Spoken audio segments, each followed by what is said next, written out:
What's going on, guys? This is Jason of Auglitical. I swing through the politics so you don't drown too. I'm just a man trying to bring common sense in a world where common sense isn't so common.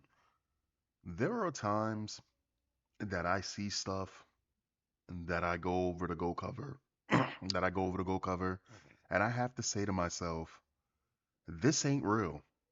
This can't be real. We not living in reality. This has to be a simulation. This has to be the Matrix, as they call it. Like this, there's no way people can be this evil, this broken, corrupted, whatever word you want to use.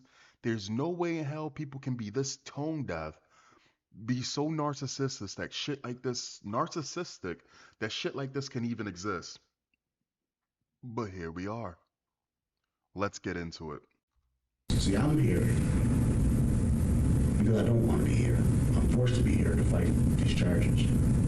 All right, thank you. You're here because the jury convicted you of brutally killing your wife. Interrupting me while I'm talking. I don't interrupt you, so why do you keep interrupting me? I know you're the judge, but this supposed to be due hear me out. process. I've heard enough of this narcissistic. You're a narcissist, Well, and I'm not going to put this It family sounds like you're a again. narcissist because you're talking and you're going all up. Shut this microphone off, and if you keep talking, I'm going to do it without you. You'll be in there. I've heard enough from you. You killed your wife. A jury of 12 convicted A you. white jury that did not have any black jurors on there, and that's not law. That is a setup. So you want to send me out there, I'll go out there, but you know what the law is, and you haven't followed it. And neither has you, and neither has All you. right. Everybody sat here and Hear me stood out. here. Shut up. I'm not going to shut up. Like Get him out of here. Get me out of here. I want to apologize to these children, and I'm so sorry for some reason your mother ever ran into this guy. I wanted to tell him, but I couldn't take it anymore. How he could disregard the love of his child and his two stepchildren by taking a shotgun. And what I heard at this trial, he missed the first shot. He blew her finger off, and from my understanding, hit her shoulder. He could have stopped, and I wanted to tell him that, but it wouldn't have done any good. For those of you who, for some reason, maybe your ears didn't work, or maybe you're sitting there listening to this video and you're in disbelief, this individual killed his wife. He shot and missed her, initially killing her the first shot, blew off her finger, hit her shoulder, and he did it in front of three children, one being his own that he had with her, and two being children that she had without him. So he killed their mother, the mother that they know, in front of them. Shot her twice, killed her, and he's sitting there in the court right now, sitting there telling the judge he's narcissistic. I'm telling the judge that he's speaking over him, that it's wrong and X, Y, and Z because there were no black people that judged him, and if there's no black people that judge him for killing his wife, it's unfair and it's not due process. My head goes, what the fuck? How can you be so fucking broken to even think that you get what I'm saying? I couldn't imagine it. I can't imagine what it's like to be in these people's head. Now, something a lot of people would just stop there and go, that's the video, etc., etc. But no, I decided I wanted to do some type of due diligence because I sat there and said to myself, you think if you had black jurors, they would have let you gotten away with that? If you had one black female juror on there, she would have hung you to the fucking wall. She would have put you under the fucking jail. Sedimentary confinement. Your ass would have been under the ground.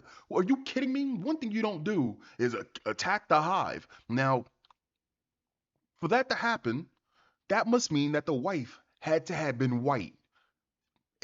In his twisted world, the only way that this works is he would have to have a white wife, and the black jurors will have to side with him for being black, even though he murdered a mother.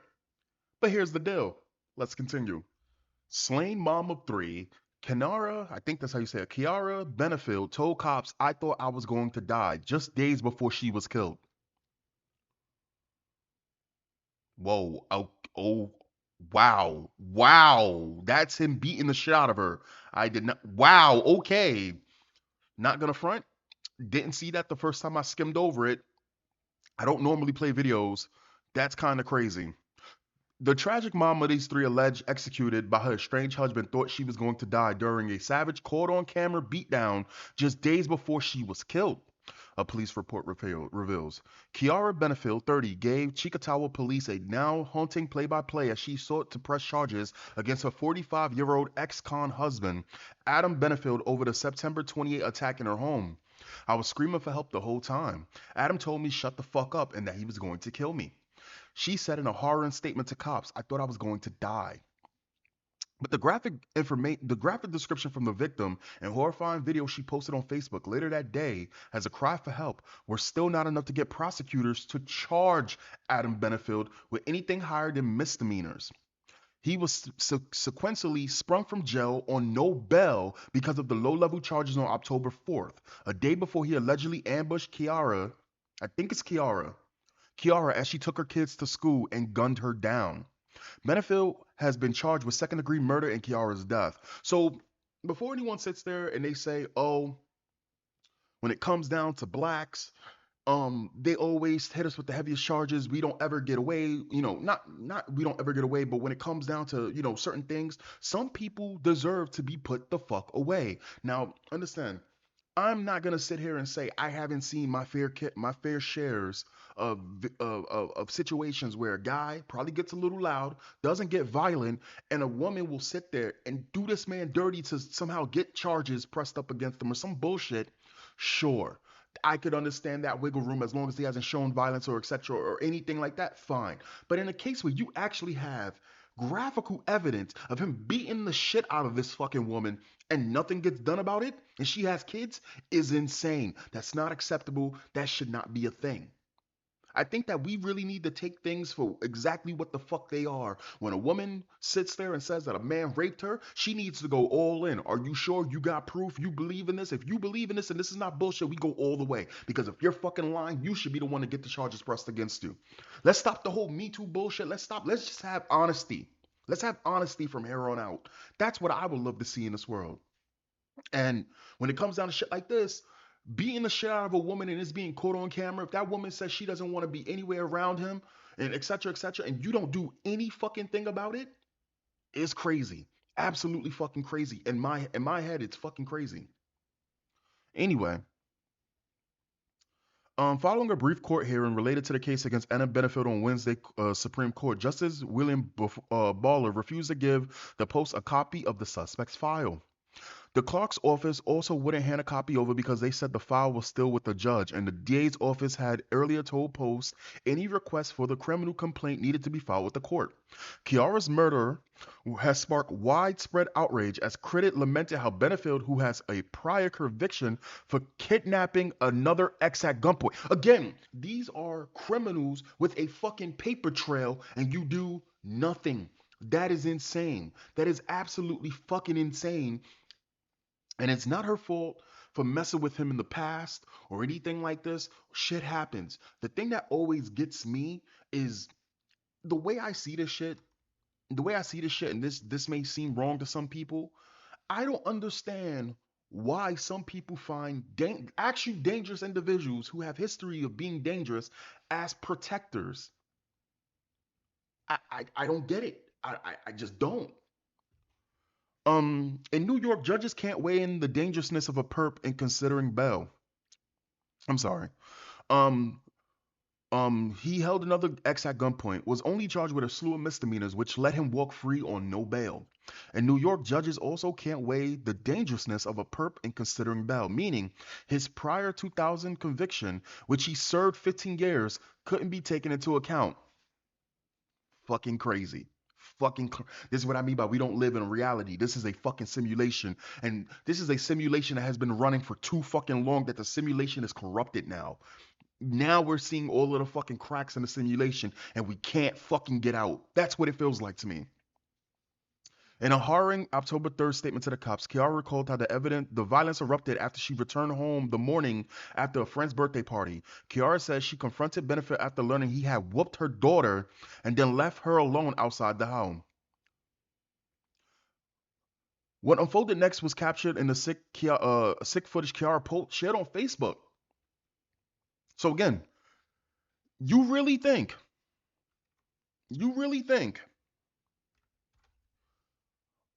a juror of black women, and you already know black men would have followed too. Black women would have let that shit slide, you fucking idiot. Your best chances was with white liberal women because at least in some which way, shape, or form, they probably would have been more sympathetic if you would have ran some bullshit. You already know when it comes down to crazy white liberal women, they love them a murderer that's cute. I don't know if you would pass for cute though. You gotta have a certain Luigi, it's Mario kind of vibe to you, right? You gotta be unsympathetic about the shit you did for you to even get their panties wet, buddy. You understand? You gotta have a certain code manner to get the what. Listen. It's already too late. You're not getting love letters. You know what I'm saying? But you gotta be a certain type of fucking killer. You gotta be a ruthless, heartless type of killer. You're heartless. You're heartless. You're somewhat ruthless. No, you're not even ruthless. But again, you gotta have a certain type, and they don't. It's not working. Shit, crazy. Adam hit me any way he could all over my body, she told cops. I was kicking at him to try to get him to stop hitting me, and at some point we ended up on the floor. Adam continued punching me in my arms because I was blocking my face and head. Kiara also told police that her estranged husband allegedly ripped off her pants at one point and allegedly stuck his hand in my vagina.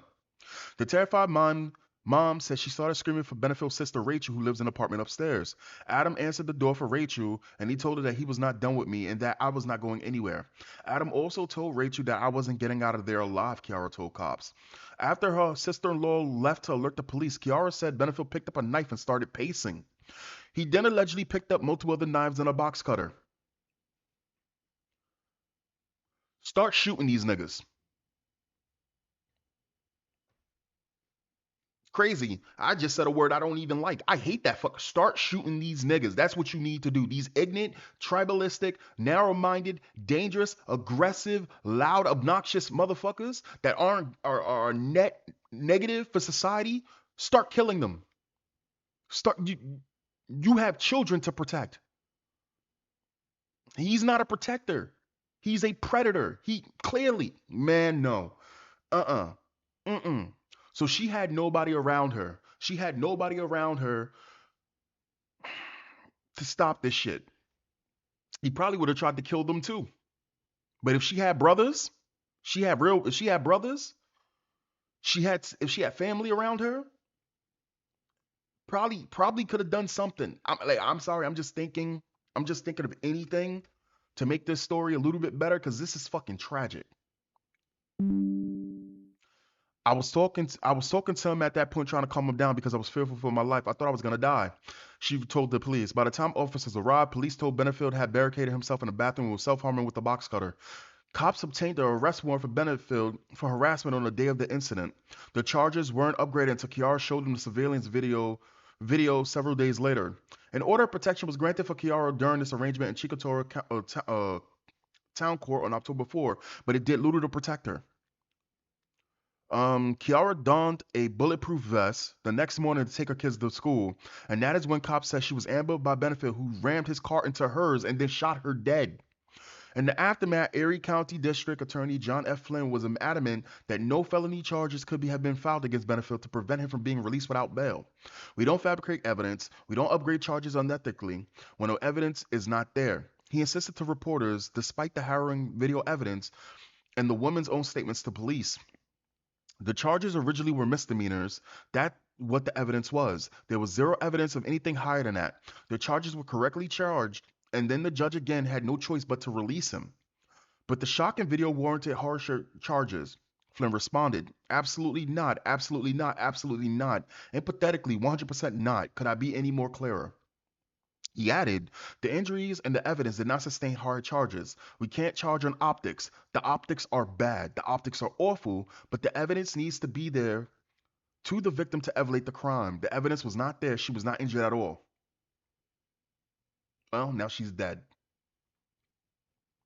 Police noted in their report that Kiara was examined at the scene because she was having pain in her wrist, but there was no obvious injury. She also told cops, goddamn. She also told cops that she was otherwise unharmed, according to the police report. The DA's office has repeatedly declined to comment on the case to the Post, given it was pending prosecution. And the craziest thing about it is the only reason why this isn't a big fucking story, a bigger story, is because it's not a white girl. And I know that that may seem somewhat racist to say, but it's absolutely fucking true.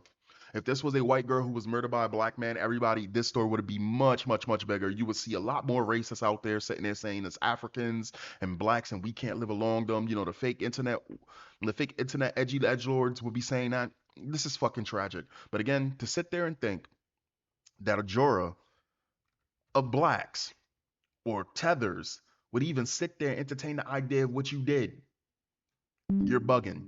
Maybe if you was among a bunch of other shit stains who are also women beaters, maybe you have a choice. Maybe you have a shot. But even then, those women beaters will probably be seeing those black women and other jurors and be trying to get in them panties. So you already know you getting sacrificed, buddy.